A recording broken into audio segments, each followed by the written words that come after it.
Hello my beautiful people, welcome back to my channel. I am Puja, you are watching my YouTube channel Puja Banik. যাচ্ছি তারাপীঠের উদ্দেশ্যে। তো আমি আজকে দেখো এইভাবে সকাল সকাল রেডি হয়ে নিয়েছি স্নান টান করে। আর এই দেখো পৌঁছে গেছি মেট্রো স্টেশনে। কি সুন্দর সাজিয়েছে দেখো মেট্রোটা। আমার তো খুব ভালো লাগছে এই নতুন রকমভাবে মেট্রোর যে ব্যাপারটা। আর যাব হাওড়া স্টেশন, তো তার জন্যই মেট্রো ধরার জন্য দাঁড়িয়ে রয়েছি। আমার খুব ভালো লাগলো এই নিউ নিউ যে ব্যাপারটা, গঙ্গার তলা দিয়ে যাব, তো সেই জন্য খুবই এক্সাইটেড ছিলাম অফকোর্স। কারণ এই ফার্স্ট টাইম, মানে এতদিন হয়ে গেছে এটার, তো এই ফার্স্ট টাইম আমি যাব। তো সেটার জন্য আমি খুব এক্সাইটেড যে গঙ্গার নিচ দিয়ে কেমন লাগবে ফিলটা।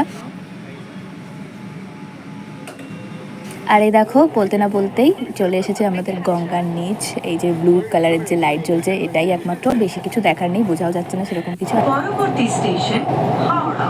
আর এই দেখো আমি আর বাবা মা। তবে আমার স্টেশনটা বেশ একটু অন্যরকম লাগছে, কারণ হাওড়া মেট্রো স্টেশনে আমি ফার্স্ট টাইম এলাম। আর এবার যাচ্ছি আমরা ট্রেন ধরতে। আর দেখো ট্রেনের ভিতরটাও কি সুন্দর, আমাদের যেতে 3-3.5 ঘন্টার মতো লাগবে।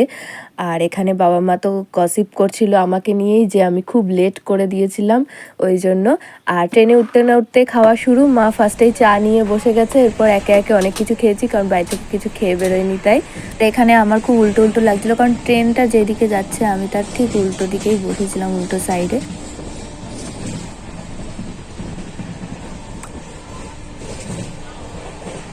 और ये দেখো জেনজি वालों की मम्मियाँ। আমার মা এখানে বসে পড়েছে সিরিজ দেখতে, তাও আবার নতুন যে আরাফতা টার্কিশ সিরিজ, যেটা আমি দেখি ইংলিশ সাবটাইটেলে। মা এখানে ফেসবুকে হিন্দি ডাবিংটা দেখছে। আর এই দেখো আমরা নেমে গেছি রামপুরহাট স্টেশনে। স্টেশনের এক্সাক্ট ভিডিওটা তো আমি করতে পারিনি, বাট দেখেছো ভিড় কতটা। এই দেখো আমরা ম্যাজিক টোটো টাইপের যে গাড়িগুলো হয় সেগুলোতে উঠে পড়েছি। আর এত গরমে আমার মনটাও একটু খারাপ, যে আমার হেডফোনের ইয়ারবাডসের যে রবার সহ ওই জায়গাটা পুরো খুলে কোথায় পড়ে গেছে ওই জন্য। আর হোটেলে ঢুকতে না ঢুকতেই দেখি আমার নোক টোকও ভেঙে একদম উড়ে গেছে, তো সেটা আরেকটা মন খারাপের জায়গা। তবে একটাই ভালো ব্যাপার যে দেখো ফ্রেশ ট্রেশ হয়ে আমি ব্যালকনিতে দাঁড়িয়ে রয়েছি, আর এই ব্যালকনি থেকে খুব সুন্দর একটা ভিউ পাচ্ছিলাম। তো এতেই আমার মনটা ভালো হয়ে গিয়েছিল। আর তোমরা জাস্ট দেখো রাতের বেলা কি সুন্দর ভিউটা পাওয়া যাচ্ছে। হোটেলের ঠিক সামনেটায়, মানে উল্টো দিকটায় দেখো কি সুন্দর একটা পুকুরও আছে। তো বেশ ভালো, ওভারঅল বেশ ভালো ব্যালকনি থেকে ভিউ। আর এই দেখো কুইকলি আমি একটা শর্ট আমাদের রুমের ভিডিও করেছি। বাথরুমটা এমন কিছু না যে দেখাবো, তাই জন্য আর দেখালাম না। তো ওভারঅল আমাদের রুমটা ছোটোখাটোর মধ্যে ভালোই ছিল এক রাতের জন্য। আর আমাদের এসি রুম ছিল, তো সব মিলিয়ে ভালোই ছিল হোটেলটা। আর দেখো এখানে আমরা রাত্রেবেলা বেরিয়েছিলাম একটু মায়ের মন্দির দর্শনে, আর আশেপাশের যে মার্কেটটা আছে সেটা ঘুরে দেখে কিছু যদি কেনাকাটা করার থাকে তো কিনবার জন্যই বেরিয়েছিলাম। আর প্রচণ্ড ভিড়, মানে ঠিকঠাক মতো ভিডিও করা যাচ্ছিল না, এতটাই ভিড় ছিল।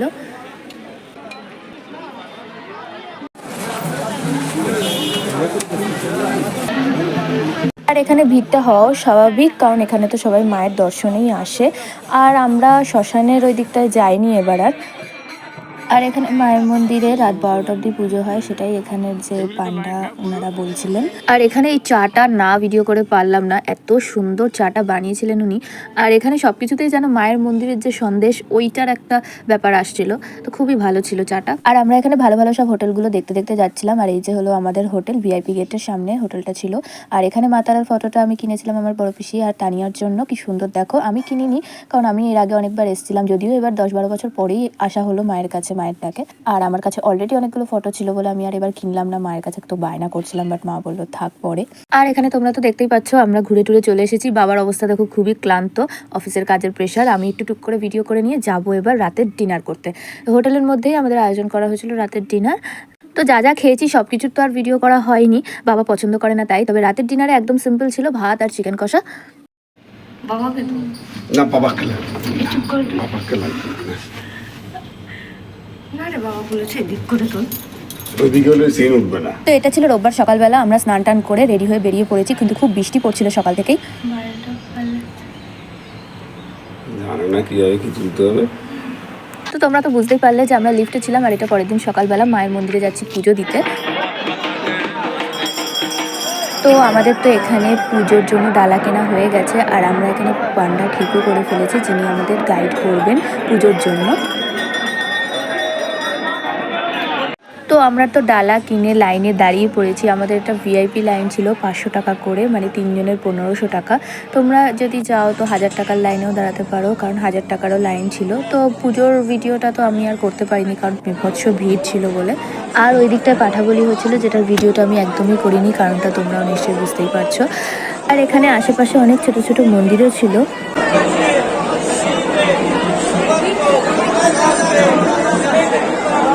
তো তোমরা নিশ্চয়ই দেখতেই পাচ্ছ এখান থেকে মায়ের মন্দিরের চূড়াটা, আর দেখতেই পাচ্ছ আশেপাশের ভিড়টা। আর আমরা যেহেতু সানডে করে গিয়েছিলাম, সের জন্য হয়তো আরও একটু বেশি ভিড়। আমি জানি না অন্যান্য দিন কীরকম কী থাকে।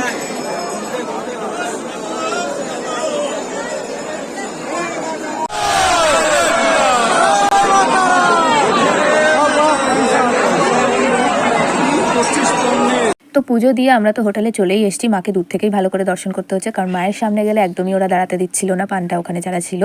তো আমরা বাইরে দাঁড়িয়ে অঞ্জলি দিয়েছি মন্দিরের বাইরে দাঁড়িয়ে। তো যাই হোক, আমরা এবার হোটেল থেকে বেরিয়ে যাব। তার জন্য তোমাদের একটা ভিডিও করে দেখাচ্ছিলাম হোটেলের কি বৃত্তান্ত। আর আমরা ব্রেকফাস্টও করেছি, যেটার ভিডিও আমি এগেইন করিনি। আমরা কচুরি, তরকারি আর ল্যাংচা খেয়েছিলাম একটা ভালো রেস্টুরেন্ট থেকে। আর আমি দেখো এই কিউট কিরিংটা কিনেছি, কারণ আমার এরকম আগে যেগুলো ছিল নষ্ট হয়ে গেছে, হারিয়ে গেছে, তাই জন্য আমি আবারও একটা কিনে নিয়েছি এখান থেকে। আর এখানে দেখো আমাদের তো ব্রেকফাস্ট হয়ে গেছে, তোমাদের বললামই। আর এখানে আমরা দূর থেকে আবারও মায়ের দর্শন করার জন্য দাঁড়িয়ে আছি, কারণ আমরা চলে যাব এবার। তো মায়ের একটু দর্শনের জন্য আমরা দাঁড়িয়ে আছি। যদিও সকালের মতো অতটাও ভিড় ছিল না, কিন্তু তাও মায়ের মুখ দেখতে আমরা পাচ্ছিলাম না, তো তার জন্য একটু দাঁড়িয়েছিলাম।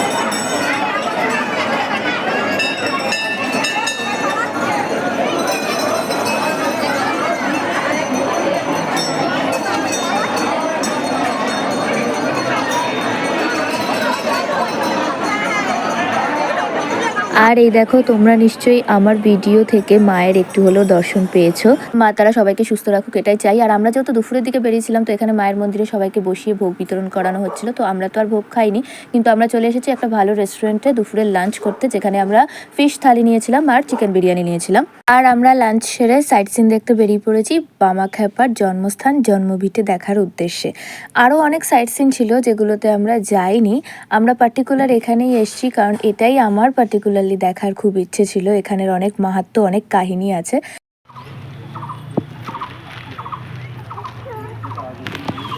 আগে যে বামাখ্যাপার একটা সিরিয়াল দেখাতো, সেটাও আমি দেখতাম, মানে বেশ অনেকটাই দেখেছিলাম। তো আমার ভীষণই ভালো লেগেছিল, তাই খুব শান্ত জায়গাটা, অন্যরকমই একটা পরিবেশ। আর এখানে দেখো আমরা স্টেশনে চলে এসেছি, কিন্তু আমাদের ট্রেনটা 4 ঘন্টা লেট ছিল, তো প্রচণ্ডই একটা বাজে ব্যাপার।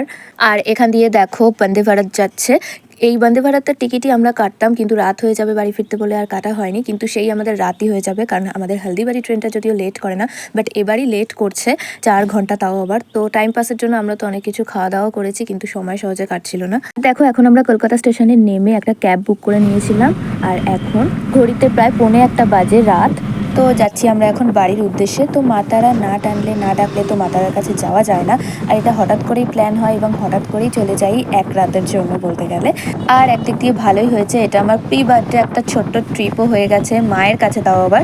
আর এই দিন ডিনারের তো আমরা কিছুই খেতে পারিনি, কারণ রাত হয়ে গেছিলো অনেকটাই। বাড়ি ফিরতে ফিরতে সব দোকান বন্ধ হয়ে গিয়েছিল। মায়ের প্রসাদ, মায়ের সন্দেশ খেয়ে শুয়ে পড়েছিলাম। আর ভিডিওটা তোমরা শেষ পর্যন্ত দেখো। ভিডিওটা ওভারঅল কেমন লাগলো তোমাদের অবশ্যই আমাকে কমেন্ট করে জানিও। ভালো লাগলে একটা লাইক করে দিও, আর আমার চ্যানেলটাকে অবশ্যই সাবস্ক্রাইব করে দিও। আর এটা ছিল আমার বার্থডে কেক আর পায়েস। খুব সিম্পল ভাবে বার্থডেটা কাটিয়েছি। যাই হোক, আজকের জন্য টাটা। তোমরা সবাই ভালো থেকো আর সুস্থ থেকো।